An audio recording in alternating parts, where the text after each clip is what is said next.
오늘 이렇게 수요 저녁 예배 시간 하나님 앞에 서 있는 여러분 모두에게 주님이 크신 은혜를 더해주시기를 바랍니다. 우리가 지난 시간에 살펴봤던 내용은 바울 사도의 두 번째 전도 여행이 시작이 되면서 처음에 1차 전도 여행을 따라갔던 여러 지역들을 오늘 따라가는 중에 성령께서 그들의 행선지를 바꾸시는 일이 있었습니다. 그래서 그들이 마게도냐 지역으로 행선지를 옮기게 되고 그 마게도냐의 첫 번째 성인 빌립보 지방에 도착했었던 내용을 우리가 함께 살폈습니다.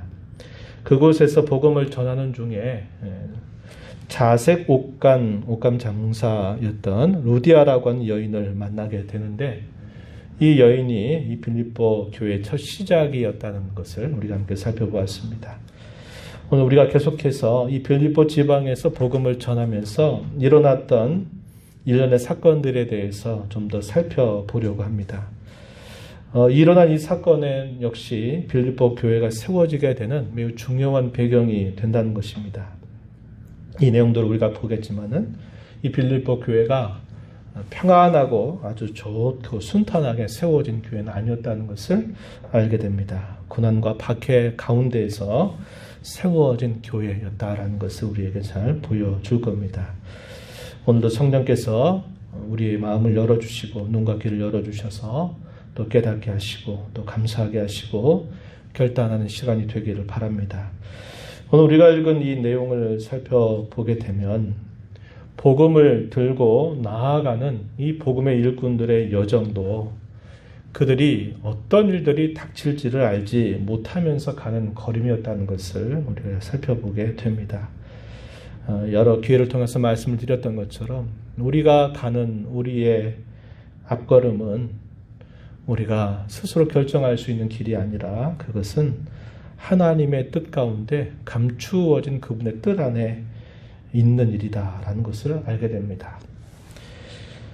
처음에는 거리를 다니면서 복음을 전하게 되면서 귀신 들린 한 여종을 만나게 되고 그를 고쳐주게 됩니다. 그런데 그 사건으로 인해서 그들이 환영을 받고 또 그들이 축하를 받는 일이 아니라 그것 때문에 그들이 매를 맞고 감옥에 갇히는 고통을 겪게 되는 상황이 펼쳐지게 됩니다.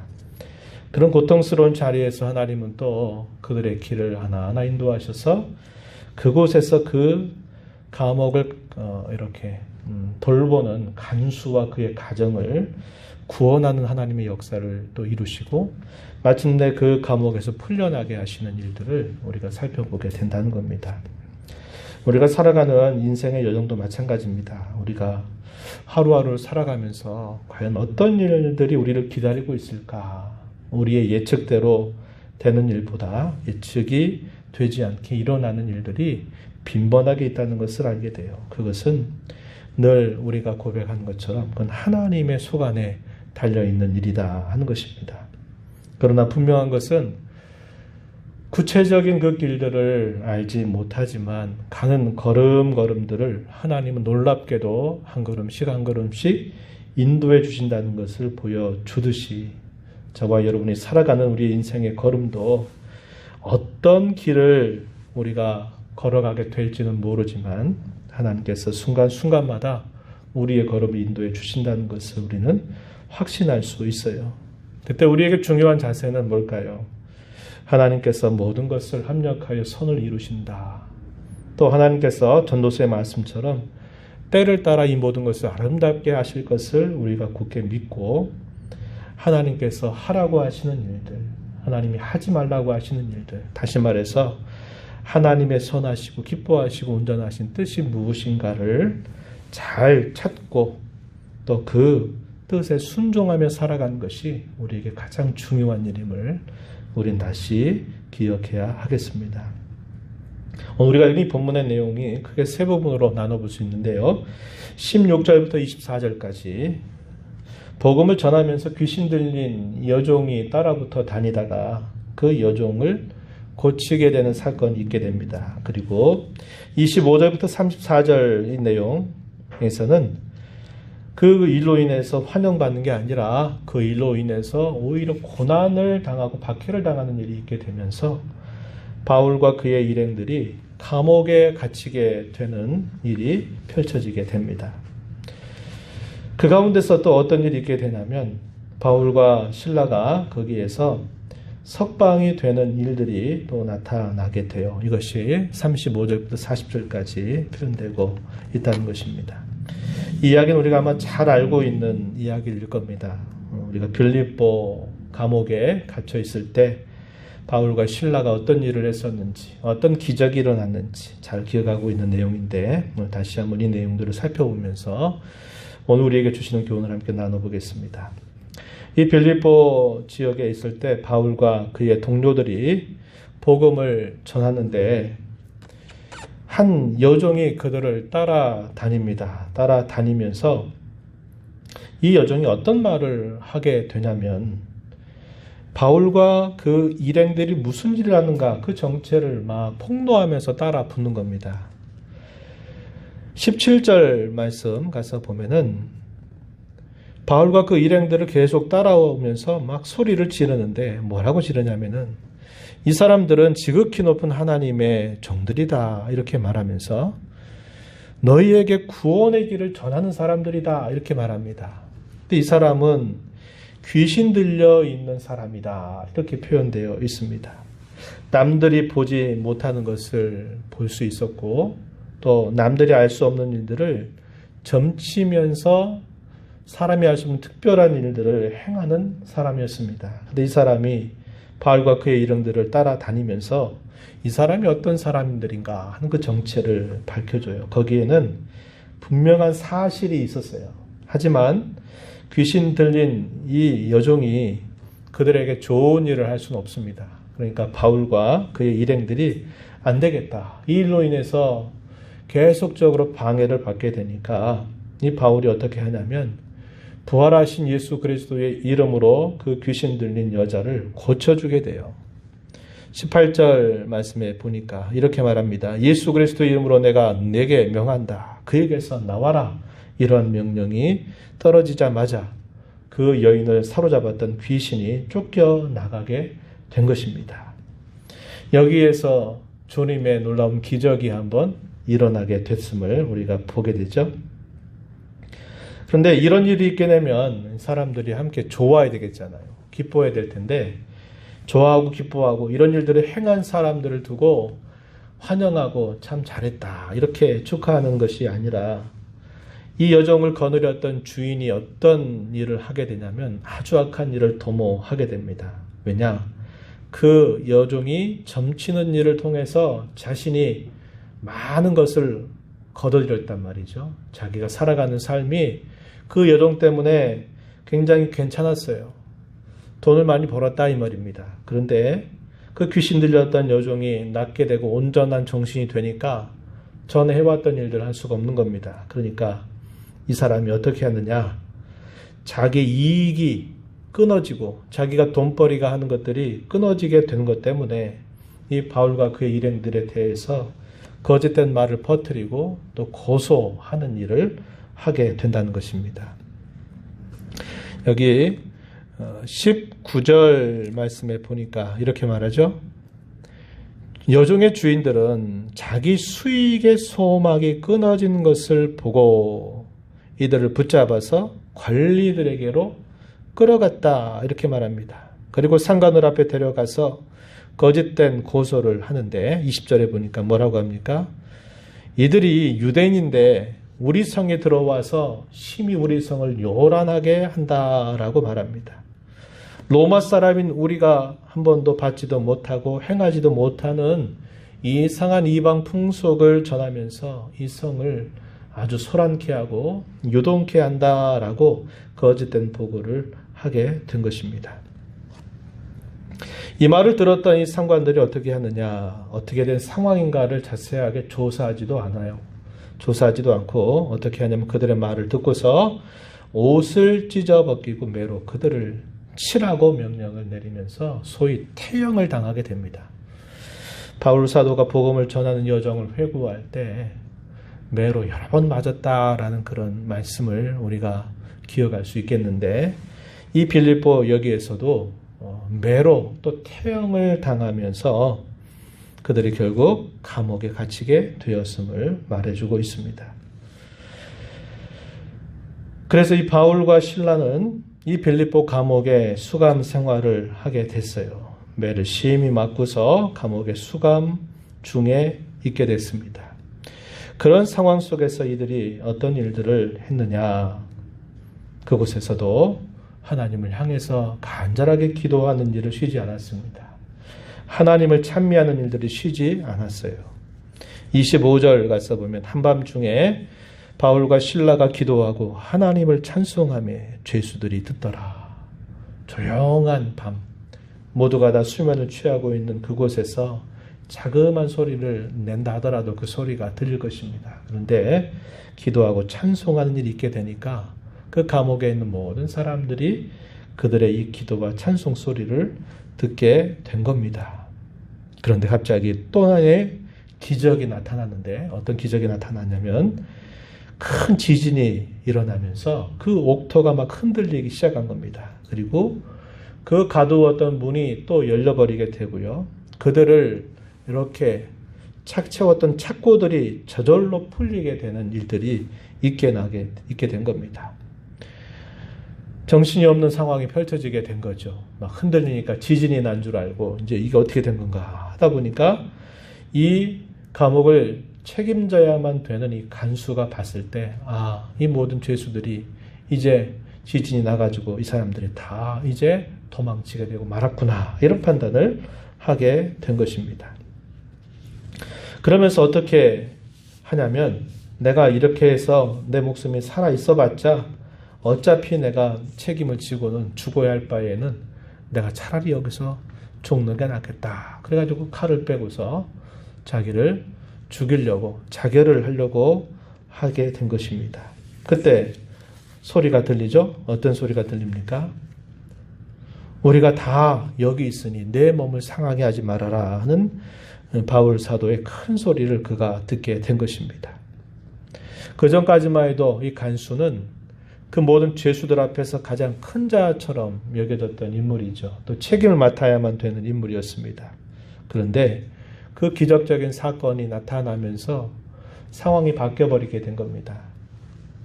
바울은 우리 중에 한 사람도 여기에서 나간 사람 없으니까 죽으려고 하지 말아라 이렇게 말하고, 그 간수는 그의 마음이 무너져 내리면서 그의 태도가 겸손해지게 된 것입니다.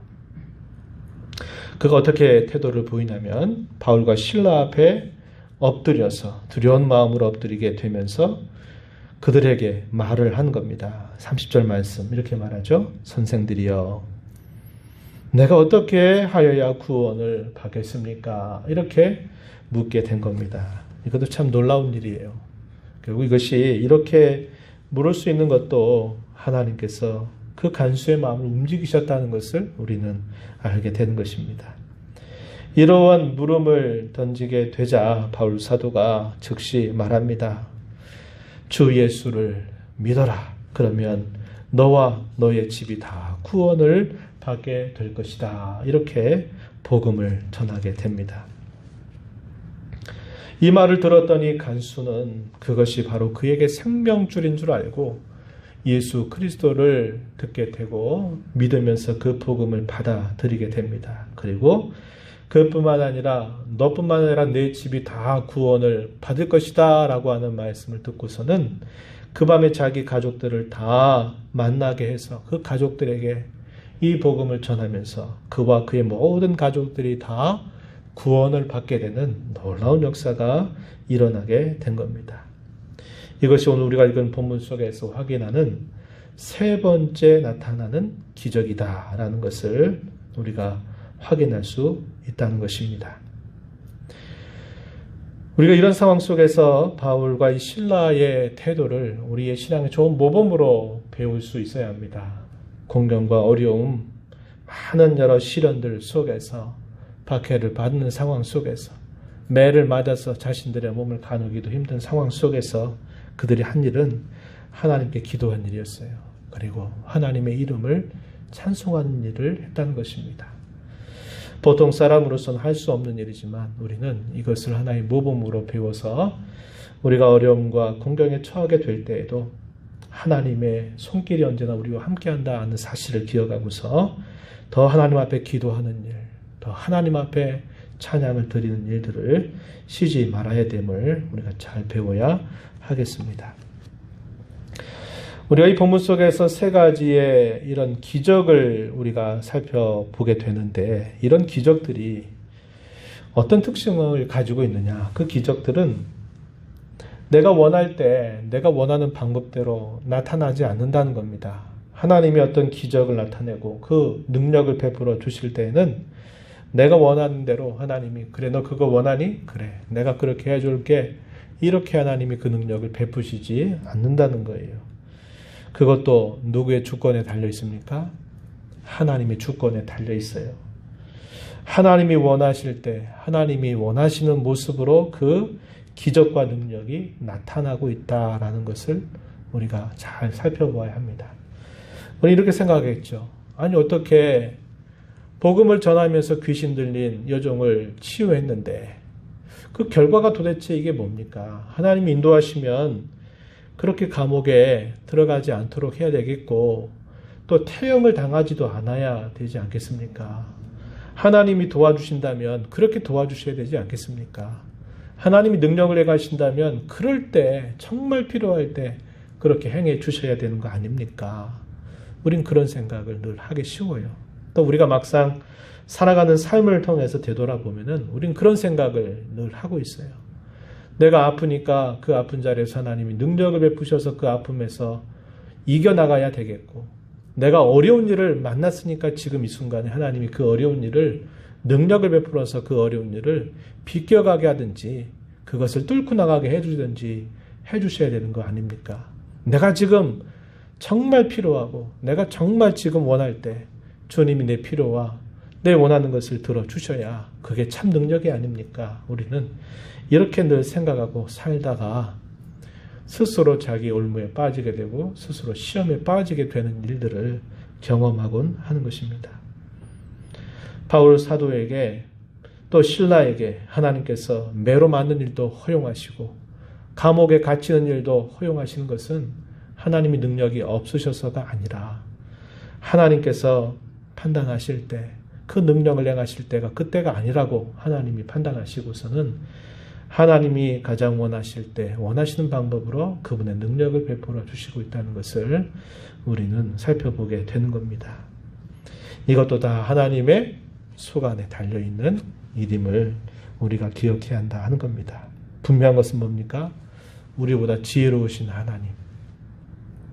우리는 앞길을 내다보지 못하고 어떤 일이 어떻게 해결될지 끝날지도 모르지만 하나님은 그 모든 것들을 처음과 끝을 다 알고 계시는 그분이 필요하다고 생각될 때 하나님 우리에게 이런 은혜를 베풀어 주신다는 것을 신뢰해야 합니다. 그래서 아까 말씀드렸던 것처럼 모든 것들을 합력해서 선을 이루신다라고 하는 확신을 가져야 되고, 모든 일들의 때를 우리가 알 수 없지만 그 때를 주장하시는 하나님이 때를 따라서 아름답게 하실 것을 우리가 굳게 믿고서 우리에게 주어진 순간순간 하나님이 원하시는 마음가짐, 하나님이 있으라고 하는 자리, 하나님이 가라고 하는 그 걸음을 우리가 잘 발견하고 순종하는 자세를 갖는 것이 대단히 중요하다는 것을 깨닫게 되는 것입니다. 이렇게 하나님께서 구원의 은혜를 베풀어 주셔요. 그런데 여기 우리가 잘 기억하는 말씀 중에 한 가지 우리가 또 붙들어야 될 말씀이 있다고 봅니다. 31절에서 주 예수를 믿으라 그리하면 너와 내 집이 구원을 받으리라 하는 그 말씀입니다. 안타깝게도 교회를 이룬 우리 성도들의 가정 가운데서는 우리의 마음과 우리 자녀와 손들이 갖는 마음이 다른 경우들이 많습니다. 다시 말씀드리면 신앙의 계대가 아직 이어지지 못하는 일로 인해서 우리가 안타깝게 기도하고 있는 제목들이 있다 이 말입니다. 저는 기도할 때 이 말씀을 떠올리면서 하나님께 호소를 드리며 기도할 때가 많습니다. 하나님, 너와 너의 집이 구원을 받으리라고 말씀하셨던 것처럼 우리 성도들의 가정, 우리 재직들의 가정, 또 종의 가정이 저뿐만 아니라 우리의 가정에 속해 있는 모든 자녀, 손들이 하나님을 믿음으로 구원을 받게 해달라고 이렇게 기도를 올리곤 합니다. 여러분, 우리가 여기에 이 말씀을 좀 붙들고 끝까지 기도하는 자세를 가져야 합니다. 우리가 살아 생전에 이 신앙의 계대가 주님이 오실 때까지 이어져야 되지 않겠습니까?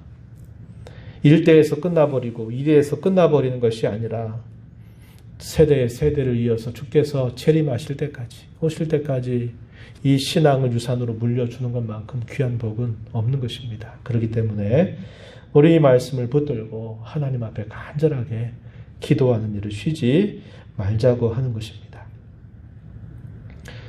우리가 이 본문 뒷부분에 가서 보게 되면은 이 복음이 전파가 되고 이 복음을 믿음으로 구원이 나타나게 되니까 어떤 일들이 따라왔나요? 구원의 기쁨이 그들에게 찾아온 것을 우리가 확인하게 된다는 겁니다. 마지막 절 34절 말씀에 보면은 이렇게 말하죠. 마지막 절인 34절 말씀에 보면은 이렇게 말합니다. 그들을 데리고 자기 집에 올라가서 음식을 차려주고 그와 온 집안이 하나님을 믿음으로 크게 기뻐하니라. 믿음의 결과, 구원의 그 결과는 우리에게 구원의 기쁨을 가져다 준다는 것을 우리는 또다시 확인하게 됩니다. 이 사도행전을 읽어오면서 우리가 여러 차례 확인하는 내용은 바로 그래요. 고난과 박해 가운데 있고 시련 가운데서 그들이 하나님의 말씀을 받지만 그 말씀을 받을 때 억지로 마지못해서 받는 게 아니라 그 말씀을 받고 날 때 그들의 기쁨은 상황을 뛰어넘는 기쁨이었다는 것. 그들이 시련이 없어서 박해가 없어서 모든 것이 평안해서 누리는 기쁨이 아니라 하늘의 기쁨이었다는 것을 우리는 여러 차례 확인을 해오고 있는 것입니다. 35절부터 40절 내용에서는 날이 바뀌게 되니까 상관들이 아마 이런저런 상황들을 생각해 보니까 뭔가 좀 적절하게 못하게 처신했던 것이 생각이 되었는지 사람들을 부하들을 불러가지고 바울과 실라를 그냥 보내주라 이런 명령을 내리게 됩니다. 그래서 풀려나게 돼요. 그럴 때 이 바울이 어떻게 말하냐면 로마의 시민권자를 너희가 이렇게 무책임하게 이렇게 대하는 것이 맞느냐라고 말을 하게 됩니다. 37절 말씀 한번 보시면은 이렇게 바울 사도가 말을 했어요. 로마 사람인 우리를 죄도 정하지 아니하고 공중 앞에 때리고 옥에 가두었다가 이제는 가만히 내보내고자 하느냐? 아니라 그들이 친히 와서 우리를 데리고 나가야 할 것이다. 이렇게 말합니다. 때리라고 명령을 내렸던 사람들은 얼굴 한번 보이지도 않고서 부하를 시켜가지고 내보내라 이렇게 말한 겁니다. 자신들이 조사도 해보지 않고 이게 어떻게 되는지 판단도 안 해보고 그저 거짓된 고발을 듣고서는 무조건 매로 때리라고 명령하고 감옥에 가두었던 일들이 대단히 부당하고 불법적인 태도였다는 것을 바울 사도가 분명히 이야기할 때 어떤 근거로 얘기합니까? 로마 사람인 우리라. 그래서 로마 시민권을 가지고 있는 자신들로 밝히게 된 겁니다. 이 말이 그 상관들에게 전달이 되니까 깜짝 놀라고 두려워하기 시작합니다. 38절에 상관들에게 보고하니까 로마 사람이라는 말을 듣고 두려워하여 와서 권하고 데리고 나가 그 성에서 떠나기를 청했다.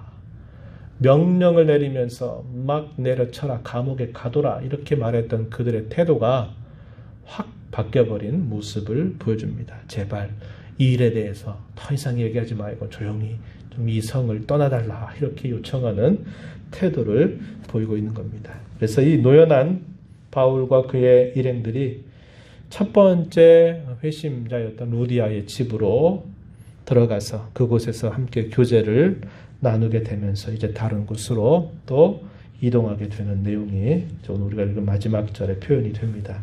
오늘 저희는 이 말씀 보면서 전 두 가지 정도를 좀 생각해 보려고 합니다.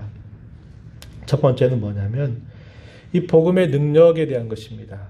이 복음의 능력은 우리가 살폈던 말씀처럼 모든 장애물들을 극복하게 하는 능력, 이겨내게 하는 능력이 있다라는 것을 우리가 확인할 수 있어요.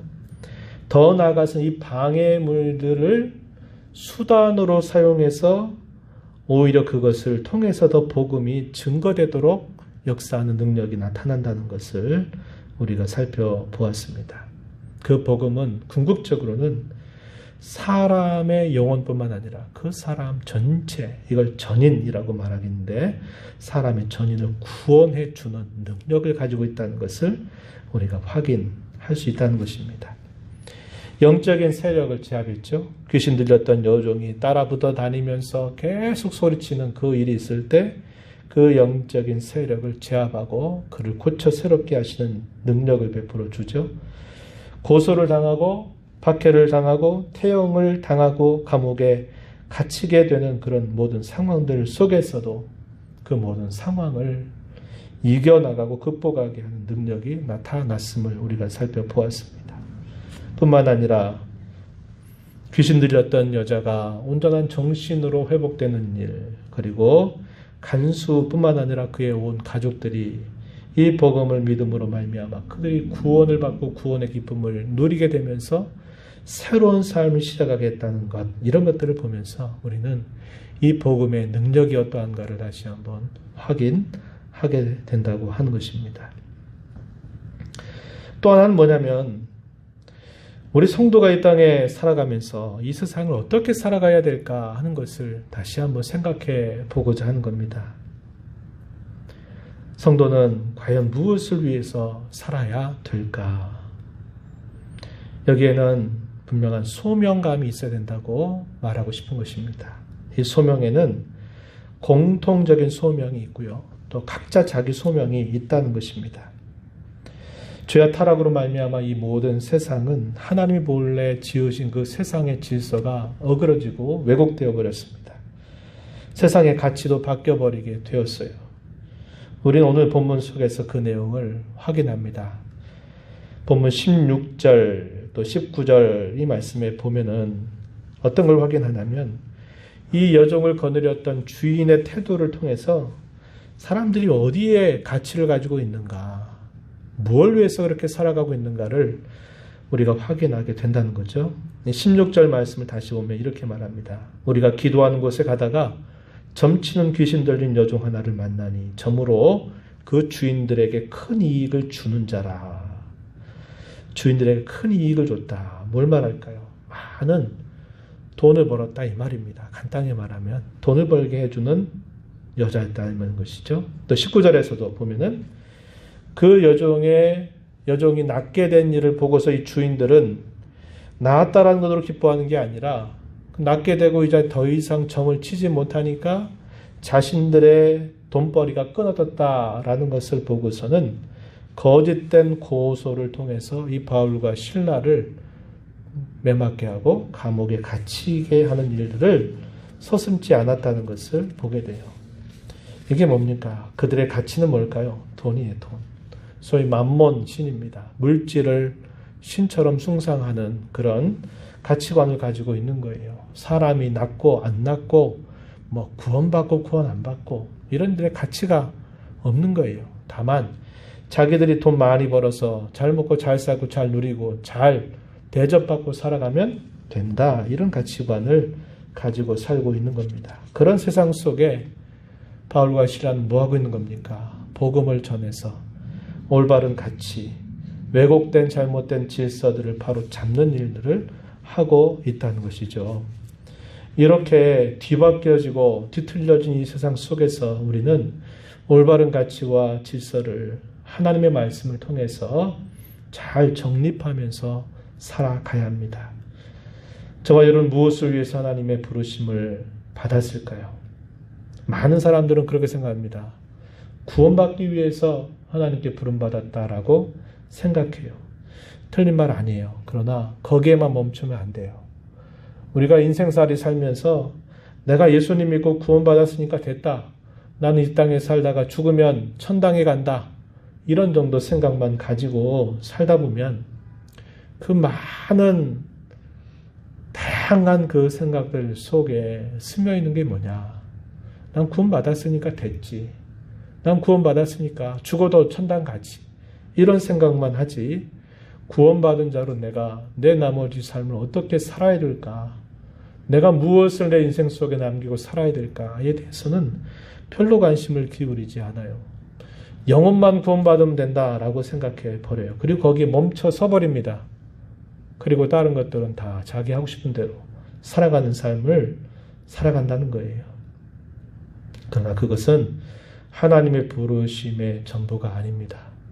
하나님이 저와 여러분을 부르신 데는 구원을 받게 하는 분명한 목적이 있어요. 그러나 거기에만 멈춘다 생각해서는 안 된다고 하는 겁니다.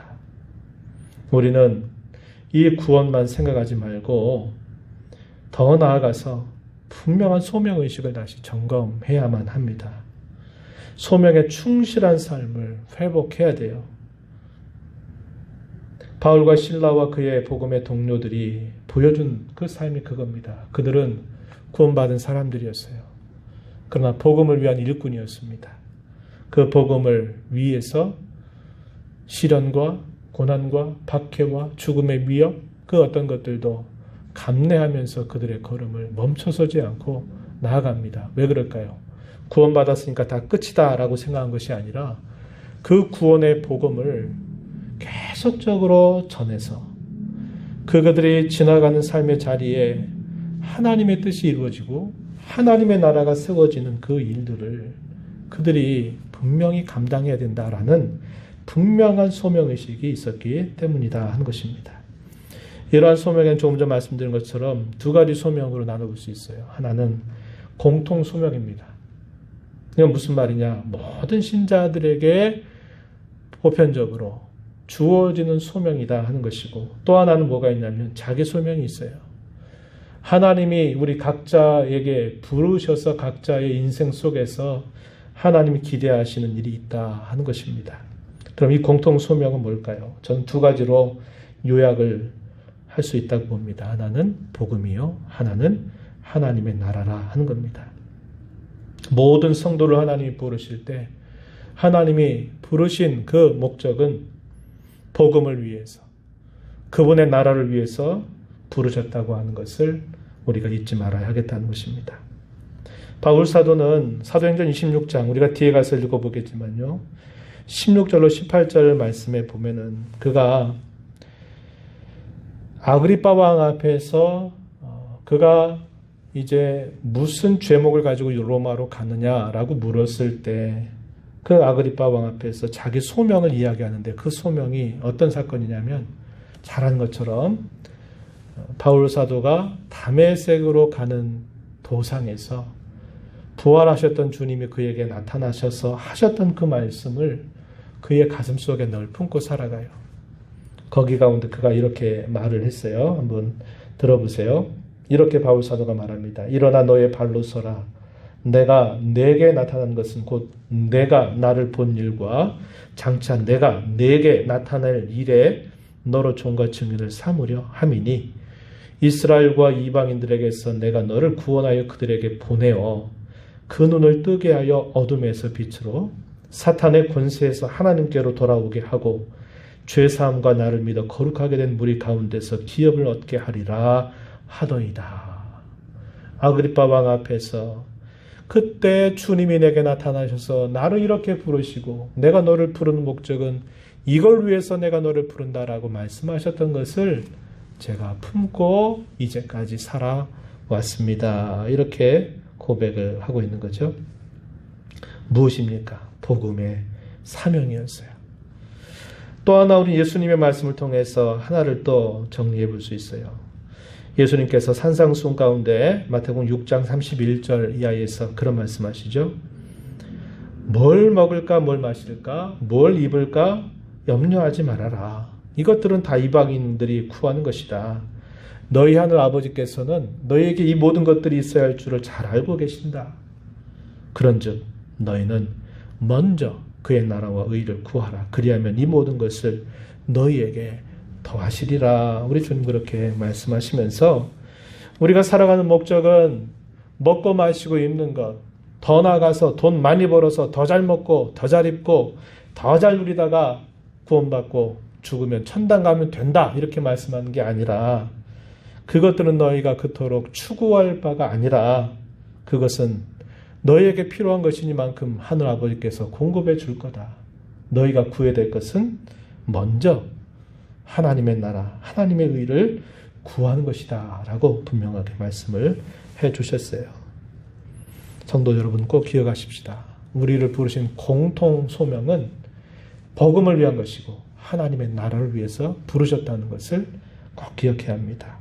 이런 공통 소명 아래 우리 각자에 대한 소명이 또 있다는 걸 기억해야 돼요. 그 소명을 저는 이렇게 소개하려고 합니다. 가정에서 여러분들의 자리와 역할이 있죠. 어머니로서, 아내로서, 또 자녀로서 자리 역할이 있어요. 또 교회를 이루고 있을 때 여러분들의 자리와 역할이 있어요. 그 자리가 직분이 될 수도 있고 교회 가운데 맡은 직책이 될 수도 있어요. 또 여러분들이 사회 생활 속에서 사회 가운데서 여러분들의 자리가 있을 거예요. 직업이라고 말할 수 있을 겁니다. 그리고 그 직업 속에서 갖는 여러분들의 직책 같은 것들도 포함된다고 볼 수 있어요. 거기에 자리와 역할이 다 있다는 것입니다. 이것은 서로가 달라요. 여기 서 있는 제가 다르고 또 여러분 각자가 가정에서, 교회에서, 또 사회 속에서 여러분들의 자리와 역할이 다릅니다.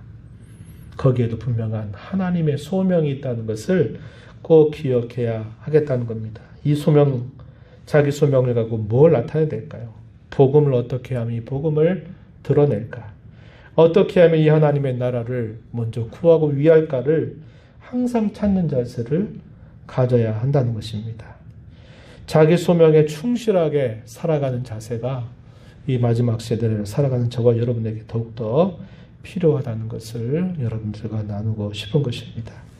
바울과 실라가 그토록 구원받은 것으로 만족하는 것이 아니라 그 복음을 위해서 주님의 나라를 위해서 그토록 모든 것들을 감내하고 살아갈 때 그들의 소명에 있어서 흔들림이 없었다는 것을 우리가 기억하면서 오늘 저와 여러분에게도 이러한 공통 소명이 있고 우리 각자의 자기 소명이 있다는 것을 다시 확인하면서 향방 없이 방향 없이 대충대충 주어진 대로 살아가지 말고 이러한 소명을 구하고 찾으면서 복음을 위하고 주님의 나라를 위하여 살아가는 저와 여러분 모두가 되기를 진심으로 바랍니다. 하나님 아버지, 오늘도 이 말씀의 내용들을 살펴보면서 구원받은 것으로 만족하지 않고 구원받은 것만 아니라 이 복음이 세상의 땅 끝까지 모든 사람들에게 전파돼서 그들이 하나님의 나라의 백성이 되게 하는 일을 위해서 고난과 죽음의 위협, 공갈과 협박, 감옥에 갇히는 일, 매로 맞아 죽을 뻔한 일들, 온갖 시련들을 다 감내하면서도 그 걸음을 멈추지 않고 전진합니다. 그런 과정 속에 수많은 일들을 겪게 되지만 하나님께서 때를 따라 하나님이 능력을 베푸시고 은혜를 베푸셔서 그 모든 일들 속에 하나님의 선하신 역사가 일어나게 하시고 하나님의 뜻을 나타내 주시는 부분들을 저희가 살펴보았습니다. 우리 인생길을 걸어가면서 구원 받았으니 됐다. 여기에 만족하고 내 뜻대로 내 마음대로 살아가는 삶이 아니라 복음을 위하고 하나님의 나라를 위해 살아가는 저희들의 소명의식이 잘 회복되게 하시고 가정에서, 교회에서, 사회 속에서 저희들에게 허락하신 자리 또 그 역할을 통해서 복음을 위하고 주님의 나라의 뜻을 잘 드러내는 저희들의 삶이 되게 하여 주셔서 방향 감각 없이 되는 대로 대충대충 살아가는 삶이 아니라 목적의식을 가지고 살아가는 저희 모든 성도들이 되게 하시기를 바라며 예수님 이름으로 기도하옵나이다. 아멘.